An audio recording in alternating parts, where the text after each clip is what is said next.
Hi guys, this is Anthony and today I'm going to be doing my CD collection. There's quite a lot to go through and I'm going to give a brief comment about each one. But before I get into it, I just want to say I'm going to not include my Bjork and Toriyama CDs in my collection since I already have their own unique collections on my YouTube channel. So if you want to read about them, if you're a Toriyama or Bjork fan, check it out on my channel.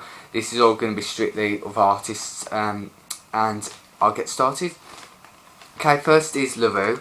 Brilliant album, my favourite album of 2009 for definite. I love the synth pop and electroness of this album. I cannot wait to hear what they do with the second album, even though it has been like nearly 4 years since this was released. So it has been quite a long time since this album was released. I love Bulletproof. All the singles, In For The Kill, I'm Not Your Tory, there's a song called Tiger Lily which sounds fantastic, and Ellie's vocals, the lead singer's vocals, sound amazing. Next is Nicola Roberts' Cinderella's Eyes. This was a big unexpected surprise because she's always been my favourite member of Girls Aloud. I always found her very naturally attractive, you know, her ginger hair, pale skin, very natural. And I do prefer this over Cheryl Cole's music and Nadine's. I think this one has more balls, has more of a personality, more risk, more catchiness. Even though Nadine's got a really amazing voice, but her music wasn't memorable enough. Next is Moon and the Diamonds of Family Jewels. What can I say? My favourite album of 2010. Fantastic album. I actually didn't originally intend to buy this when I got it. It was actually a free deal along with Ellie Goulding's Lights. And then I just ended up having this, and it turned out to be the better of the two, in my opinion, and I love it, absolutely love it. Mina's a very underrated artist, she deserves worldwide success. And then I've got Electra Heart, which is just as good as Family Jewels, a different direction, more electronic and everything, but I love the direction she's gone in, and yeah, she never fails to deliver. Next is Ellie Goulding's Spotlight. I used to have the original Lights on CD, but then I sold it and then I rebought this version. And yeah, it's a nice album, very nice and relaxing to listen to. Nice sound to it as well, just very British. Next is Ellie Goulding's Halcyon. I've only listened to this a few times, but I'm listening to this a lot more lately and it's sticking into my head. I love the song Anything Could Happen, that's an amazing lead single. And I also like Atlantis. I love anything to do with Atlantis anyway, so yeah. Next is Florence and the Machine Lungs. I wish I bought this when it was first released, but I didn't actually buy this about in 2011. I got this just before Ceremonials was released, so I wish I bought it a lot earlier. But I love this album, fantastic debut from a really talented British female artist. My favourite song is probably the drumming song. Then I've got Florence and the Machine Ceremonials. I find this one a lot better than Lungs in my opinion. I love the bigger atmosphere on this album and the more risks took with it. And I love more of the songs off this album than the first one. I love Shake It Out, What the Water Gave Me, Breaking Down, No Light, No Light, and Spectrum. And I mean the original version, not the Calvin Harris version. Sorry, but... Florence and the Machine MTV Unplugged. I've only listened to this a couple of times, and but I can just say it's good anyway. Good live. Little Boots Hands. I picked this up a few years ago when the singles were released, like Remedy, New in Town, and Earthquakes. And I bought this and I listened to it, and I thought the rest of the album was completely boring. But then about 10 months later, I re-listened to it again. And now I absolutely love it. I think it's a fantastic album. I can hear a bit of inspirations from golf rap on this album, like the synth pop 80s sound. And I can't wait for a second album, even though I think it's gonna flop, I can say, but I'll support it nonetheless. Plan with Faith to Want the Truth or Something Beautiful.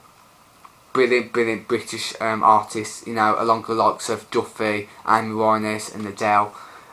Spectacular album. I wish the singles off it were a lot bigger though than they should be. Even though there's the one song New York, which is probably the one most people know off this album anyway. So, and then there's Fray Grace. This is the reissued version with Never Tear Us Apart, a cover version. And again, a different direction than the first album, but I love it nonetheless. And I love the direction that Clyne was going in. It's got more of a mature sound than the quirkiness of Do You Want the Truth or Something Beautiful. And yeah, love it. Next is Lana Del Rey, Born to Die. Again, what can I say? Just a really unexpected surprise in the music industry. I love Lana Del Rey. I love her style. I love her visuals. I love her songwriting. She's a big inspiration, and I just love it. Absolutely love this album. I didn't think I'd love it as much as I would, but yeah. Then I also got Lana Del Rey, Born to Die, the Paradise Edition, which unfortunately has another copy of Born to Die on this CD. I wish it was just the standard Paradise instead of Born to Die as well, so I could include both of them as separate special packages. But I love it nonetheless. Love Paradise. Leanna Lewis Glass Heart. This has sort of flopped a bit, which is a shame because I love the direction that Leanna's going in, the more electroness than her previous albums, Spirit and Echo. And I think this is much better than Echo. I think the song Glass Heart should be a single. I think it would smash around the world. It sounds absolutely amazing. I got Bat for Lashes Two Sons, which I picked up very recently. I'll include it in my next update video. I haven't really listened to this yet. I've only listened to about 3 songs so far, but what can I say? It's Bat for Lashes. I love it. And I've also got Bat for Lashes, A Haunted Man, which is a spectacular experimental album. I'm glad I bought this. Vlogman recommended this to me, and I'm glad he did because I love it. Even though I do prefer the second half of this album than the first half. The first half's a bit too slow for me. And one of the songs, I forgot which one it was, it sounds very much like Somebody I Used to Know. Then I got Goldfrapp, Head First. This is the only Goldfrapp album I own. I am looking into getting some of their other albums, but I love this. Even though there's only 9 songs on this. But it's very 80s influenced, and I love anything 80s and synth poppy. My favourite song on it is Alive. Birdie, the self-titled album Birdie. This is basically an album of cover versions from a very talented, I think she's 16-year-old, and a lot of people will know by now for a cover version of Skinny Love, and I also love a cover of People Help the People. I'm looking forward to what she does next. Amy Winehouse, Back to Black. I picked this up not long after she died, in 2011, the week after I think I got this. And what can I say, she is truly missed, and she was a great talent in the music industry. I really would like to get Frank as well, but I've got more things I want to get first before that. I got Rebecca Ferguson, Heaven. I really loved on the X Factor. I loved her voice, and I'm really happy I got this now. And I don't really know many of the songs off here. I like Glitter and Gold, Nothing's Real But Love, and I also like Too Good to Lose. Adele, 19 and 21. It's just amazing how much success Adele's had in the last 2 years, and I who'd have thought this would be a big smash hit around the world. And I remember the week I bought this, and it's just going to be a part of my life, so love it. Even though it's not my favourite album in the world, but it's talent. And Amy McDonald, Life in a Beautiful Light. This is the only studio album I've got by Amy McDonald. I really like to get her first 2 albums. I just keep forgetting to buy them, but I do love this CD, and it's done pretty good success-wise. And it's got some really great songs on here, like Slow It Down, of course, a single, and it's just got a nice sound to it. Next is Emily Sandai, Our Version of Events. This was an average album. I was a bit disappointed with the lack of up-tempo songs on here, like Heaven, Next to Me and Daddy. Even though I do like Clown and Read All About It Part 3, but you know, I'm a bit sick of a few of the other songs. But yeah, it's not bad, but not my favourite. Eliza Hawk, she's basically an electro artist, and she's done a lot of synth pop songs. I think she's from New Zealand, I think. I'm I do apologise if I'm wrong, but yeah, really talented, and it's quite cheap to find in HMV. Next is Eliza D Little, the self-titled album. I love this CD so much. It just reminds me of the summer in 2010. Very colourful, happy, mellow album. I can't wait what she does in the future. I do hope she sticks to her guns and releases continuous happy music. And yeah. Anna Calvi. Basically, I listened to this because I love the song Blackout. She was nominated for the Brit Awards this time last year, and I thought, I wondered who it was, and then I listened to a few of the songs and I picked up getting the album, and it's okay. Yeah, it's pretty good. Sylvia Expects to Make a Scene. I used to have a debut album, Reading My Lips, years and years ago, but then I sold it or got rid of it or something, and I've got this version, this CD, Make a Scene, and it's pretty good. I like a few of the songs. I like Off and On.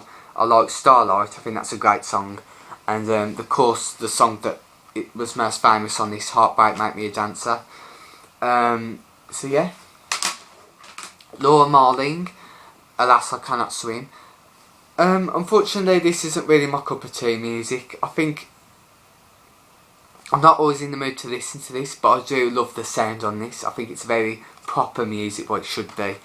And I am looking into getting to a second and third album, sorry, because I'm quite interested to hear what they are about. But yeah, I've got that one.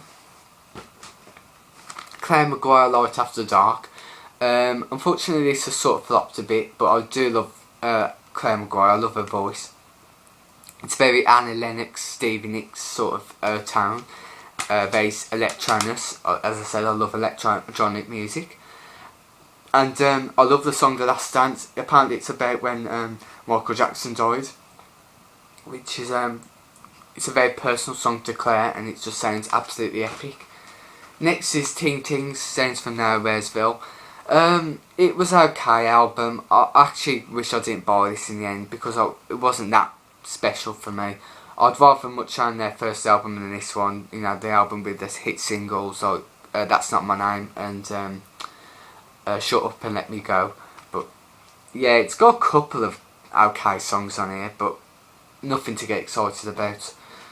And then I've got my deluxe version of Mean and the Diamonds. I picked up both versions because I prefer the artwork on the original version more. I don't know, it's okay, but I picked this up because I wanted the extra songs off it. I have got the cardboard sleeve somewhere. I don't know where that is though, but I have got it. And I think that'll be it now for part 1, and stay tuned for part 2, and thanks for watching.